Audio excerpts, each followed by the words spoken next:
À toutes et à tous, je suis très heureuse d'être avec vous aujourd'hui pour vous demander une chose, embaucher des femmes. Alors je sais, vous êtes en train de vous dire, ça y est, encore quelqu'un qui vient nous faire la morale. Je vous rassure tout de suite, pas du tout. Je suis pas du tout là pour vous saouler avec les vertus éthiques de la parité en entreprise. Non, pas du tout.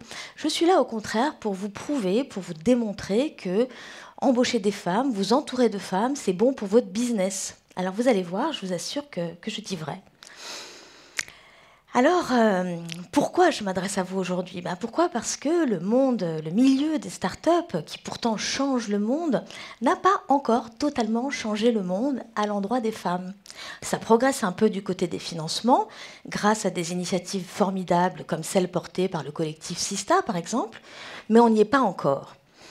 C'est assez paradoxal parce que vous avez quand même disrupté la finance, la mobilité, le cinéma, la musique, mais vous n'avez pas encore totalement disrupté le travail. Alors oui, bien sûr, vous inventez des nouvelles façons de travailler, vous aplatissez les hiérarchies, vous venez bosser en jean et en basket, mais pour ce qui concerne la place des femmes dans les startups, un chiffre seulement, 85%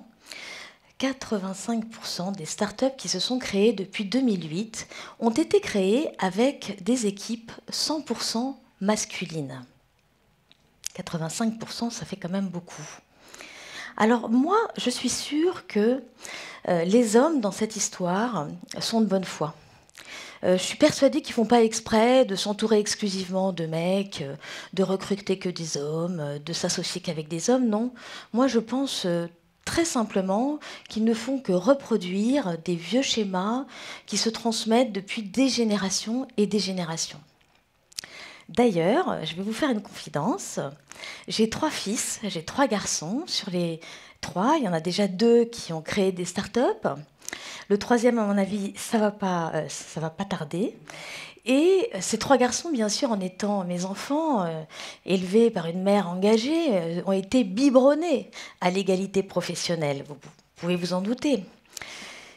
Eh bien, devinez quoi? Les 2 aînés qui ont créé des startups les ont créés avec des hommes comme eux. Et dans l'entreprise de Marc, sur 9 salariés, on compte une femme. Chez Charles, c'est pas tellement mieux, puisque sur 6 salariés, on a 2 femmes. Alors, pourtant, embaucher des femmes, s'entourer de femmes, c'est vraiment une opportunité business extraordinaire. C'est une opportunité mondiale pour faire performer vos business. Je ne sais pas si vous le savez, mais depuis une dizaine d'années, les institutions internationales comme l'Organisation internationale du travail ou l'OCDE, mais aussi des cabinets de conseil comme McKinsey, ont multiplié les rapports qui établissent une corrélation entre équilibre entre les sexes, performance des équipes et meilleurs résultats business. Alors je suis sûre que vous vous demandez, mais pourquoi une telle corrélation ? Et vous avez raison de vous poser cette question, je me la suis posée aussi.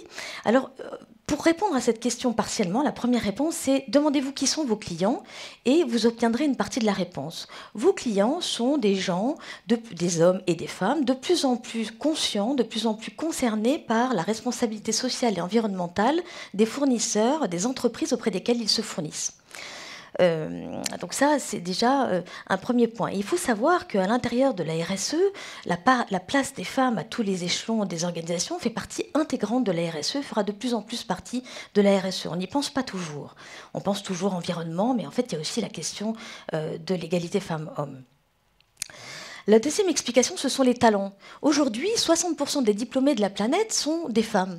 Donc ne recruter que des femmes, s'entourer que de femmes, c'est se priver d'aller recruter dans un vivier de talents bien supérieur, et donc de recruter des équipes plus mixtes, donc plus performantes, et donc c'est se priver de chances d'innover. Donc ça aussi, c'est quand même, je pense, quelque chose qui vous convaincra. Maintenant, une chose est de recruter des femmes, une autre est de les garder. Et là, on voit bien... Les garder pourquoi? Pour en faire éventuellement un jour vos associés. Donc, on voit bien là encore que c'est difficile. Si au niveau des juniors, dans les entreprises, on est à peu près égal au niveau femmes et hommes, dans les organisations, dans les entreprises, plus on monte dans la hiérarchie, plus on trouve des hommes, moins on trouve de femmes.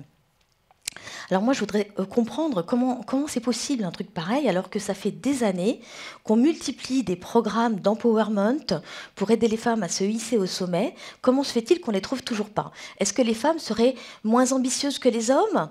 Non, sûrement pas. Si c'était le cas, elles ne seraient pas plus diplômées que les hommes, elles ne feraient pas plus d'études supérieures. C'est pas ça l'histoire.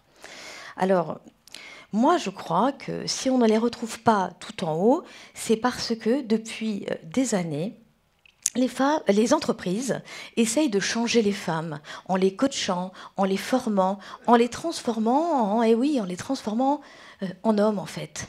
J'ai personnellement participé à ce mouvement qui partait d'un bon sentiment, qui était d'aider les femmes à se hisser dans un monde qui avait été fait par les hommes pour les hommes. J'ai publié un livre il y a quelques années qui s'appelait « Être femme au travail, ce qu'il faut savoir pour réussir mais qu'on ne vous dit pas ». J'aurais pu sous-titrer mon livre « Ce qu'il faut savoir pour réussir dans un monde fait par les hommes pour les hommes ». Seulement, voilà, aujourd'hui, les femmes, elles refusent absolument de se fondre dans des organisations où on leur demande de se corriger pour devenir des clones des hommes, pour être adaptées à un monde fait par les hommes pour les hommes. Elles disent merci, mais non merci en fait. Non merci. C'est d'ailleurs le titre d'un livre qui vient d'être publié ces jours-ci et qui traite exactement ce sujet du refus des femmes. Non, moi alors, une question se pose par rapport à ce refus, c'est est-ce que ce serait plus simple, est-ce que ce serait mieux de travailler entre femmes exclusivement? Il y a des start-up qui se montent exclusivement entre femmes, beaucoup moins que des start-up 100% masculines, mais il en existe. En fait, non. Bien sûr que non, parce que si c'est pour recréer de l'entre-soi, c'est pas la peine. Et puis, si ça peut avoir des avantages de travailler dans des équipes exclusivement féminines, je vous assure que c'est pas la solution. J'ai travaillé 25 ans au magazine Elle. Je suis bien placée pour vous dire que ça n'est pas la solution de recréer encore de l'entre-soi. Non, ce que j'aimerais, moi, c'est un monde du travail mixte. Un monde du travail où on peut assumer son genre. Un monde du travail où on peut respecter la spécificité de chacun. Où les hommes et les femmes se comprennent entre eux. Où les hommes et les femmes sont bilingues en genre, comme le dit Aviva Wittenberg, une très grande experte du travail.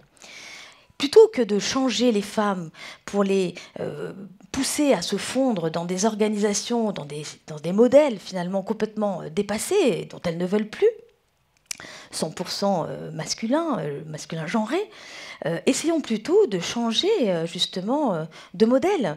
Essayons de créer un modèle où les femmes et les hommes s'épanouissent, où on réconcilie l'épanouissement et la performance. Un monde du travail où on trouve du sens dans son travail quand on est aussi bien un homme qu'une femme. Et je suis persuadée que ce changement, cette disruption, parce que c'est vraiment d'une disruption dont on parle, ne peut venir que de vous. Donc vous l'aurez compris, mettre des femmes autour de vous, vous entourer de femmes, que ce soit comme vos collaboratrices ou que ce soit comme vos associés, c'est augmenter considérablement vos chances de faire performer votre business. Accessoirement, la parité en entreprise, c'est aussi une juste cause. Alors voilà, vous avez inventé l'économie du partage. Alors maintenant, il vous reste à partager l'économie. Merci beaucoup.